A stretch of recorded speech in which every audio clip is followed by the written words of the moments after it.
guys, you're back on the Mastiff channel. So people have been asking me about elbow height, right? It's a big thing. It's been going on for years about elbow height, so I'm going to address that tonight. Also, a lot of people asking, what way should my hand drop at the end or stay open at the end? That depends on a few different factors in your throw. So I'll address that tonight as well. Not going to review anything tonight. This is just darts coaching tips, right?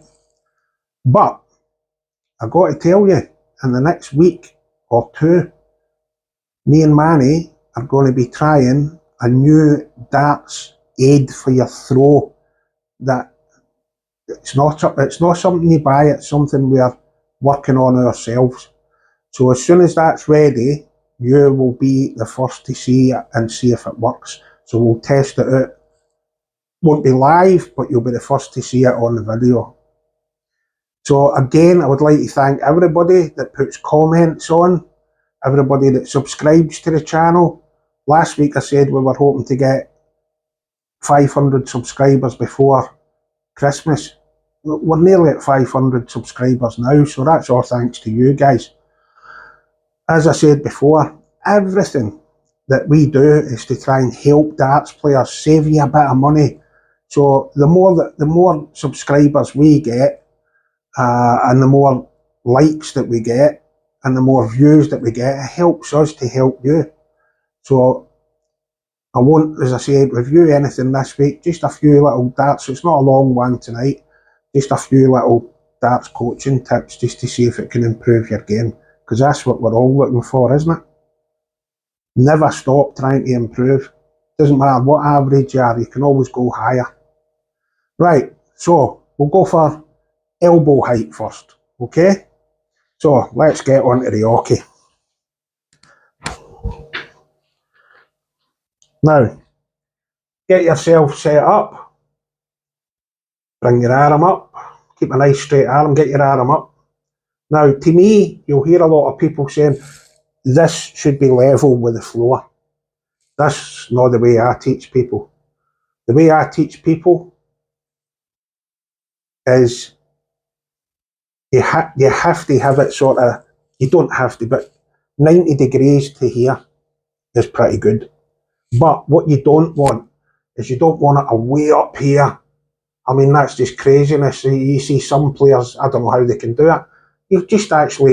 You're actually blocking the whole board with your arm. It has to be so that your dart in your hand, you can see it and also see the board. So it has to be of a height where you can actually see what you're doing.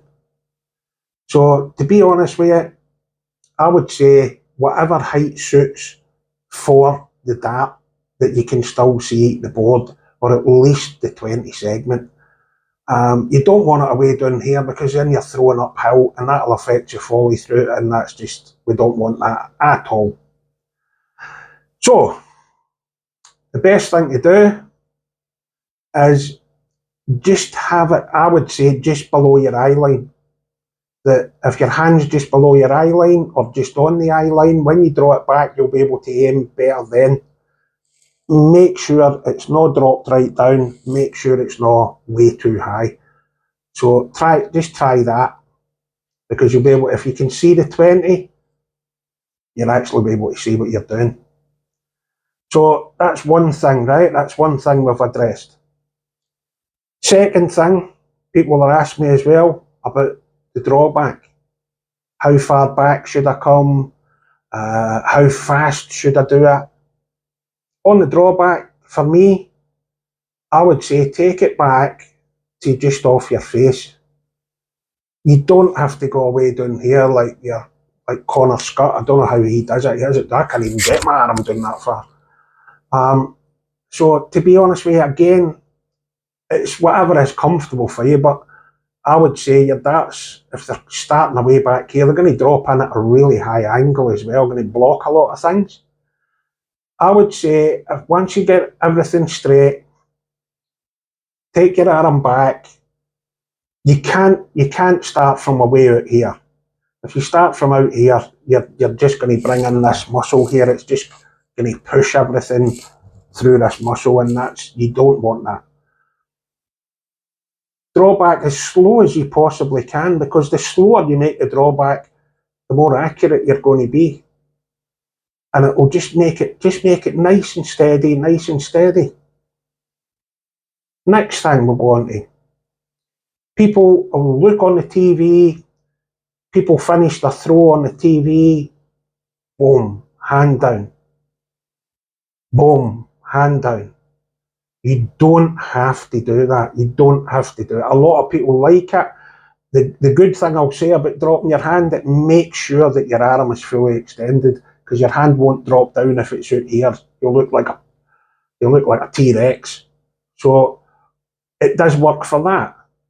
But you have to know what type of throw you've got. So if you've got an open-handed throw, let's say, an open-handed throw is where you can see, like an Eric Bristow throw, you can actually see the palm from bang on the front. You can see the palm of your hand. So that's an open throw.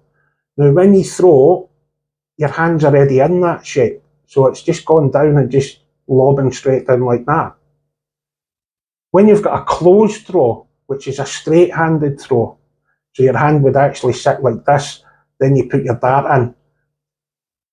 It means if you want to finish with your hand dropping, it's something else you've got to put into your throw, because as you release it, your hand wants to stay straight. At some point, you're going to have to turn it.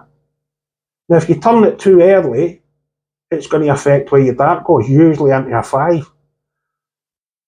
So you have to put either your tripod with a camera on it in front of you and check if you've got an open-handed throw or a closed-handed throw. Or if you've got a friend that's brave enough to stand in front of you and tell you, or get your friend to stand in front of the board and film you doing it without a dart. So if you can see the palm of your hand, that's an open throw. If you can't see it, if you can only see this side bit from dead on straight from the board, then that's a closed throw. So a closed throw, to me, you're better off with your hand just finishing like that. Because to get it to do that, you've got to put a twist in there, and that's just something else to go into your throw that could go wrong, or something else you've got to work on that you don't really need to work on. So that's about it, guys. Like I say, it's only a short one tonight. So I hope that's helped for people that's asked, because in the comments, just put in there what you want us to address. If you've got a problem with your throw, we'll try and help you. Somebody's already asked me to do a video on left eye dominant right-handed players, which there's many of them around. So I will do a video on that. There's various opinions on that, but I'll give you my honest opinion on it. So that will be coming up. But anything else that you want us to do in the videos, we'll do it. So just tell us what you want, tell us what we can help you with. If there's anything you want to see us reviewing, if there's any more like training exercises you want us to put out, let us know. We'll put it on there. Don't worry, we'll look after you. So I think that's about it tonight. So there's nothing else to say really, except like, subscribe. It costs absolutely nothing. Or we're going to send the Mastiffs around. Thanks, guys. Catch you on the next one.